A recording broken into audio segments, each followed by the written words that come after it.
Scientists monitoring the craft's disintegrating orbit had forecast the craft would mostly burn up and would pose only the slightest of risks to people.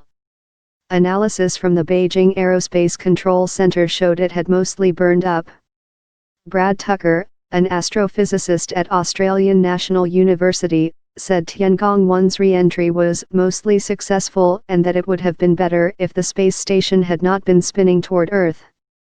It could have been better, obviously, if it wasn't tumbling, but it landed in the southern Pacific Ocean and that's kind of where you hope it would land, Tucker said.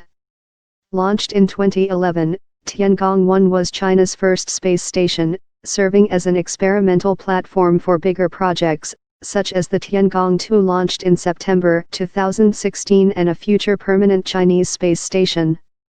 2 crews of Chinese astronauts lived on the station while testing docking procedures and other operations. Its last crew departed in 2013 and contact with it was cut in 2016.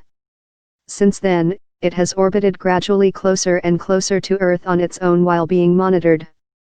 Earlier forecasts had said only about 10% of the bus-sized spacecraft would likely survive re-entry, mainly its heavier components such as its engines.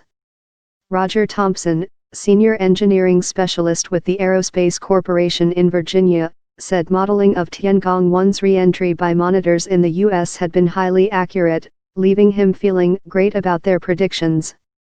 "We believe it was an uncontrolled entry," Thompson said, adding that the corporation's own estimate had been just 15 minutes behind the time announced by China.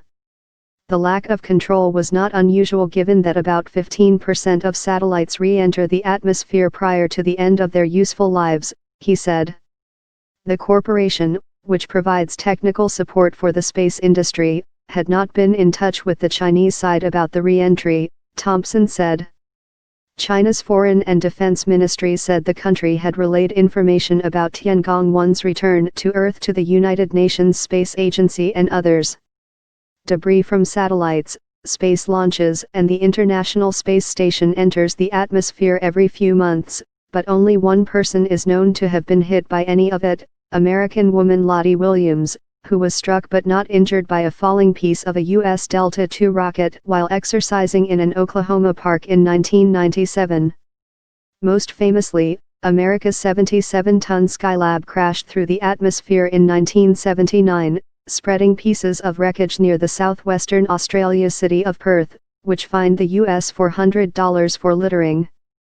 Tiangong-1, whose name translates as Heavenly Palace, had 2 modules, one for its solar panels and engines, and one for a pair of astronauts to live in and conduct experiments.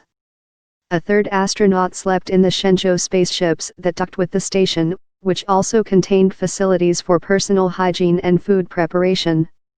A mission to land another rover on Mars and bring back samples is set to launch in 2020, while China also plans to become the first country to soft land a probe on the far side of the Moon.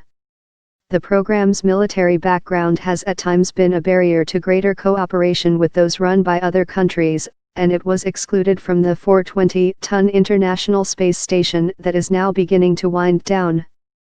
Associated Press writer Jillian Wong contributed to this report.